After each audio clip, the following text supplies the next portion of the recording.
ನಮಸ್ತೆ and welcome to news affairs. ನಾನು Bhavana R Gowda.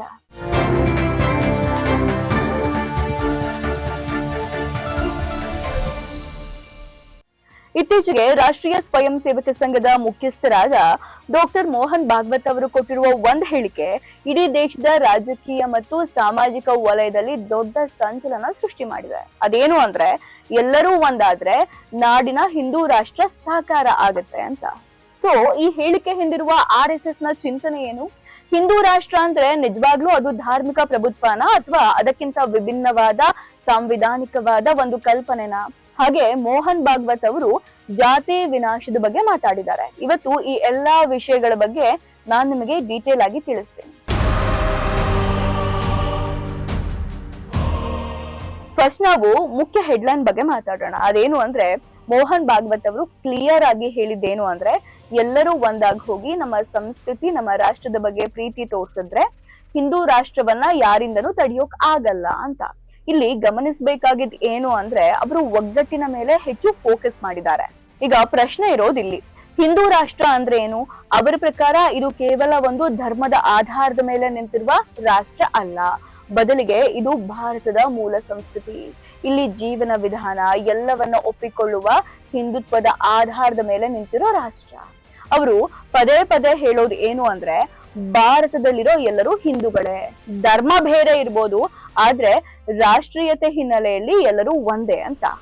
ಇಲ್ಲಿ ಒಂದು ವಿವಾದ ಏನಿದೆ ಅಂದ್ರೆ RSS ಮತ್ತು ಅದರ ವಿರೋಧಿಗಳ ನಡುವೆ ಇದ ಹಿಂದೂ ರಾಷ್ಟ್ರದ ವ್ಯಾಖ್ಯಾನದ ಬಗ್ಗೆ ಯಾವಾಗ್ಲೂ ಭಿನ್ನಾಭಿಪ್ರಾಯ ಇರುತ್ತೆ. ವಿರೋಧಿಗಳು ಹೇಳೋದು ಇದು ದೇಶದ ಸಂವಿಧಾನಕ್ಕೆ ವಿರುದ್ಧ, ಭಾರತ ಈಗಾಗಲೇ ಜಾತ್ಯತೀತ ರಾಷ್ಟ್ರ. ಆದ್ರೆ ಮೋಹನ್ ಭಾಗವತ್ ಅವರು ಹೇಳೋದು ಏನು ಅಂದ್ರೆ ನಮ್ಮ ಸಂವಿಧಾನ ಮತ್ತು ಕಾನೂನುಗಳಿಗೆ RSS ಗೌರವ ಕೊಡುತ್ತೆ, ನಮ್ಮ ಉದ್ದೇಶ ಸಂವಿಧಾನ ಬದಲಾಯಿಸೋದು ಅಲ್ಲ ಅಂತ. ಸೊ ಮೋಹನ್ ಭಾಗವತ್ ಅವರು ಹಿಂದೂ ರಾಷ್ಟ್ರವನ್ನ ರಾಷ್ಟ್ರೀಯ ಸಂಸ್ಕೃತಿಯ ಆಧಾರದ ಮೇಲೆ ನೋಡ್ತಾ ಇದ್ದಾರೆ, ಧಾರ್ಮಿಕ ಸರ್ಕಾರದ ಆಧಾರದ ಮೇಲೆ ಅಲ್ಲ ಅಂತ. ಈಗ ಎರಡನೇ ಬಹಳ ಮುಖ್ಯವಾದ ಪಾಯಿಂಟ್ ಏನು ಅಂತ ಅಂದ್ರೆ ಒಗ್ಗಟ್ಟು ಮತ್ತು ವೈವಿಧ್ಯತೆಯ ಬಗ್ಗೆ ಅವರು ಆಡಿದಂತಹ ಮಾತುಗಳು. ನಮ್ಮ ದೇಶದ ದೊಡ್ಡ ಶಕ್ತಿ ಇರೋದೇ ವೈವಿಧ್ಯತೆಯಲ್ಲಿ. ಮೋಹನ್ ಭಾಗವತ್ ಅವರು ಇದನ್ನೇ ಗುರುತಿಸಿ ಭಾರತೀಯ ಸಮಾಜದಲ್ಲಿ ವಿವಿಧತೆಯಲ್ಲಿ ಏಕತೆ ಇರಬೇಕು ಅಂತ ಹೇಳ್ತಾರೆ. ಇದ್ರ ಅರ್ಥ ಏನು ಅಂದ್ರೆ ಹಿಂದೂ ರಾಷ್ಟ್ರದ ಕಲ್ಪನೆಯಲ್ಲಿ ಮುಸ್ಲಿಮರು, ಕ್ರಿಶ್ಚಿಯನ್ನರು, ಸಿಖ್ಖರು ಎಲ್ಲರೂ ಇರ್ತಾರೆ. ಯಾರು ನಮ್ಮ ಸಂಸ್ಕೃತಿ ಮತ್ತು ದೇಶದ ಬಗ್ಗೆ ನಿಷ್ಠೆ ಹೊಂದಿರ್ತಾರೋ ಅವರೆಲ್ಲರೂ ಇಲ್ಲಿ ಸುರಕ್ಷಿತವಾಗಿ ಸಮಾನರಾಗಿ ಇರ್ತಾರೆ ಅನ್ನೋದು ಅವರ ಪಾಯಿಂಟ್ ಆಗಿತ್ತು. ಒಂದ್ ಕಡೆ ಎಲ್ಲರೂ ಒಂದಾಗಿ ಅಂತ ಹೇಳ್ತಾರೆ, ಇನ್ನೊಂದ್ ಕಡೆ ವಿಮರ್ಶಕರು ಇದು ಅಲ್ಪಸಂಖ್ಯಾತರನ್ನ ಅನಿವಾರ್ಯವಾಗಿ ಹಿಂದುತ್ವದ ಚೌಕಟ್ಟಿನೊಳಗೆ ತರುವ ಪ್ರಯತ್ನ ಅಂತ ಟೀಕೆ ಮಾಡ್ತಿದ್ದಾರೆ. ಈ ಗೊಂದಲವನ್ನ RSS ನಾಯಕರು ಹೇಗೆ ಬಗೆಹರಿಸ್ತಾರೆ ಅನ್ನೋದು ಈಗ ಒಂದು ದೊಡ್ಡ ಸವಾಲಾಗಿದೆ. ಹಿಂದಿನ ಭಾಷಣದಲ್ಲಿ ಅವ್ರು ಹೇಳ್ತಾ ಇದ್ರು ನಮ್ಮ ಪ್ರಾರ್ಥನೆ ಪದ್ಧತಿಗಳು ಬೇರೆ ಬೇರೆ ಇರಬಹುದು, ಆದ್ರೆ ನಮ್ಮ ರಾಷ್ಟ್ರದ ಬಗೆಗಿನ ಭಾವನೆ ಒಂದೇ ಆಗಿರ್ಬೇಕು. ಹೀಗಾಗಿ ಅವರು ಹಿಂದೂ ರಾಷ್ಟ್ರದ ಕಲ್ಪನೆಯನ್ನ ಒಂದು ಸಾಂಸ್ಕೃತಿಕ ರಾಷ್ಟ್ರೀಯತೆಯನ್ನಾಗಿ ಬಿಂಬಿಸಲು ಪ್ರಯತ್ನವನ್ನ ಪಡ್ತಿದ್ದಾರೆ. ಈಗ ಬಹಳ ಮುಖ್ಯವಾದ ಮೂರನೇ ಅಂಶವನ್ನ ನಾವು ಗಮನಿಸೋದಾದ್ರೆ ಜಾತಿ ವಿನಾಶದ ಬಗ್ಗೆ ಅವರು ಮಾತಾಡಿರುವಂತಹ ಮಾತುಗಳು. ಮೋಹನ್ ಭಾಗವತ್ ಅವರು ಕೊಟ್ಟಿರುವ ಹೇಳಿಕೆಗಳ ಪೈಕಿ ಇದು ತುಂಬಾನೇ ಮಹತ್ವವಾದದ್ದು. ಹಿಂದೂ ರಾಷ್ಟ್ರದ ಕನಸು ನನಸಾಗಬೇಕು ಅಂದ್ರೆ ಮೊದಲು ಈ ಜಾತಿಯ ಕಂದಕ ಸಂಪೂರ್ಣವಾಗಿ ಮುಚ್ಚಿ ಹೋಗ್ಬೇಕು. ಅವ್ರು ಏನ್ ಹೇಳಿದ್ರು ಅಂದ್ರೆ ಜಾತಿ ಪದ್ಧತಿ ಅನ್ನೋದು ಹಿಂದೂ ಸಮಾಜವನ್ನ ಒಳಗಿಂದಲೇ ದುರ್ಬಲಗೊಳಿಸಿದೆ. ಈ ಜಾತಿ ಭೇದ ಅಸ್ಪೃಶ್ಯತೆ ಇದೆಲ್ಲ ಸಂಪೂರ್ಣವಾಗಿ ನಿರ್ಮೂಲನೆ ಮಾಡಬೇಕು, ಎಲ್ಲರೂ ಸಮಾನರು ಅಂತ ಭಾವಿಸ್ಬೇಕು ಅಂತ. ಯಾಕೆ ಈ ಮಾತುಗಳು ಇಂಪಾರ್ಟೆಂಟ್ ಅಂದ್ರೆ RSS ಯಾವಾಗ್ಲೂ ಹಿಂದೂಗಳ ಒಗ್ಗಟ್ಟಿನ ಬಗ್ಗೆ ಮಾತಾಡುತ್ತೆ, ಆದ್ರೆ ಜಾತಿ ವ್ಯವಸ್ಥೆ ಇರೋವರೆಗೂ ಈ ಒಗ್ಗಟ್ಟು ಅಸಾಧ್ಯ. ಆದ್ದರಿಂದ ಮೊದಲು ಹಿಂದೂ ಸಮಾಜವನ್ನ ಶುದ್ಧೀಕರಿಸುವ ಕೆಲಸ ಆಗ್ಬೇಕು ಅನ್ನೋದು ಅವರ ನಿಲುವು. ಈ ಹೇಳಿಕೆಗಳಿಂದ RSS ನಾಯಕರು ಈಗ ಹಿಂದೂ ಸಮಾಜದೊಳಗಿನ ಸಾಮಾಜಿಕ ಸುಧಾರಣೆ ಕಡೆಗೂ ಗಮನವನ್ನ ಕೊಡ್ತಿದ್ದಾರೆ ಅನ್ನೋದು ಸ್ಪಷ್ಟವಾಗಿ ಗೊತ್ತಾಗುತ್ತೆ. ಇವತ್ತು ದಲಿತರು, ಹಿಂದುಳಿದ ವರ್ಗದವರು ಮತ್ತು ಮೇಲ್ಜಾತಿಯವರ ನಡುವೆ ಇರೋ ಭೇದ ಭಾವ ಹೋಗ್ಬೇಕು, ಆಗಲೇ ಶಕ್ತಿಶಾಲಿ ರಾಷ್ಟ್ರ ಕಟ್ಟೋಕೆ ಸಾಧ್ಯ.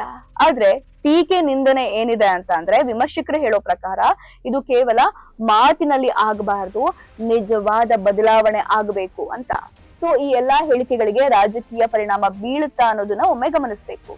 ಮೋಹನ್ ಭಾಗವತ್ ಅವರು ಯಾವುದೇ ರಾಜಕೀಯ ಪಕ್ಷದ ನಾಯಕರಲ್ಲ, ಆದ್ರೆ ಅವರ ಮಾತುಗಳು ದೇಶದ ರಾಜಕಾರಣದ ಮೇಲೆ ದೊಡ್ಡ ಇಂಪ್ಯಾಕ್ಟ್ ಮಾಡುತ್ತೆ. ಯಾಕಂದ್ರೆ ಅವರು ಭಾರತೀಯ ಜನತಾ ಪಕ್ಷದ ಮಾತೃ ಸಂಸ್ಥೆಯ ನಾಯಕ. ಮೋಹನ್ ಭಾಗವತ್ ಅವರ ಮಾತುಗಳು ಬಿಜೆಪಿ ಮತ್ತು ಹಿಂದುತ್ವದ ಸಿದ್ಧಾಂತಕ್ಕೆ ಇನ್ನಷ್ಟು ಶಕ್ತಿಯನ್ನ ತುಂಬುತ್ತೆ. ನೋಡಿ, ವಿರೋಧ ಪಕ್ಷಗಳು ಏನ್ ಪ್ರತಿಕ್ರಿಯೆ ಕೊಡ್ಬೋದು ಅಂತ ಯೋಚನೆ ಮಾಡಿದ್ರೆ, ವಿರೋಧ ಪಕ್ಷಗಳು ಈ ಹಿಂದೂ ರಾಷ್ಟ್ರದ ಪರಿಕಲ್ಪನೆಯನ್ನ ಒಪ್ಪದೇ ಇರೋದ್ರಿಂದ ಅವರು ಖಂಡಿತವಾಗಿ ಟೀಕೆ ಮಾಡ್ತಾರೆ. ಇದು ಸಂವಿಧಾನದ ಆಶಯಗಳಿಗೆ ಧಕ್ಕೆ ತರುವ ಪ್ರಯತ್ನ ಅಂತ ದೂರ್ಬೋದು. ನೋಡಿ, ಈಗ ಇನ್ನೊಂದು ಬಹಳ ಮುಖ್ಯವಾದ ಅಂಶ ಏನು ಅಂದ್ರೆ, ಜನ ಏನ್ ಯೋಚನೆ ಮಾಡ್ತಾರೆ ಅನ್ನೋದು ಬಹಳ ಮುಖ್ಯ. ಇವತ್ತು ಸಾಮಾನ್ಯ ಜನ ಈ ಮಾತುಗಳನ್ನ ಹೇಗೆ ಸ್ವೀಕಾರ ಮಾಡ್ತಾರೆ ಅನ್ನೋದು ಬಹಳ ಇಂಪಾರ್ಟೆಂಟ್ ಆಗುತ್ತೆ. ಜಾತಿ ವಿನಾಶದ ಮಾತುಗಳನ್ನ ಜನ ಸ್ವಾಗತಿಸಬಹುದು, ಆದ್ರೆ ಹಿಂದೂ ರಾಷ್ಟ್ರದ ಕಲ್ಪನೆ ಇನ್ನು ಚರ್ಚೆಯಲ್ಲೇ ಇರುತ್ತೆ.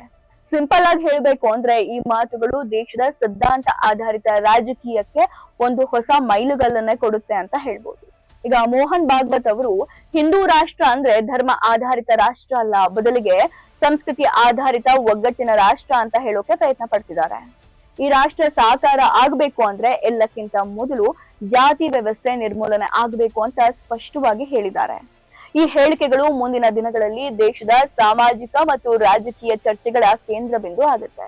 ಸೊ ಈಗ ಪ್ರತಿಯೊಬ್ಬ ಭಾರತೀಯರು ಯೋಚನೆ ಮಾಡ್ಬೇಕಾಗಿದೆ, ಮೋಹನ್ ಭಾಗವತ್ ಅವರ ಈ ಚಿಂತನೆ ಸಮಾಜಕ್ಕೆ ಎಷ್ಟು ಮುಖ್ಯ, ನಿಜವಾಗ್ಲೂ ಭಾರತದಲ್ಲಿ ಜಾತಿ ಕಂದಕವನ್ನ ಮುಚ್ಚೋಕೆ ಸಾಧ್ಯನಾ ಅನ್ನೋದನ್ನ ಇವತ್ತು ಭಾರತೀಯರು ಯೋಚನೆ ಮಾಡ್ಬೇಕಾಗಿದೆ. ಇದಾಗಿತ್ತು ಇವತ್ತಿನ ನ್ಯೂಸ್ ಅಪ್ಡೇಟ್ಸ್. ನೋಡ್ತಾ ಇರಿ inside rush news. Vande Bharat ಮಾತರಂ.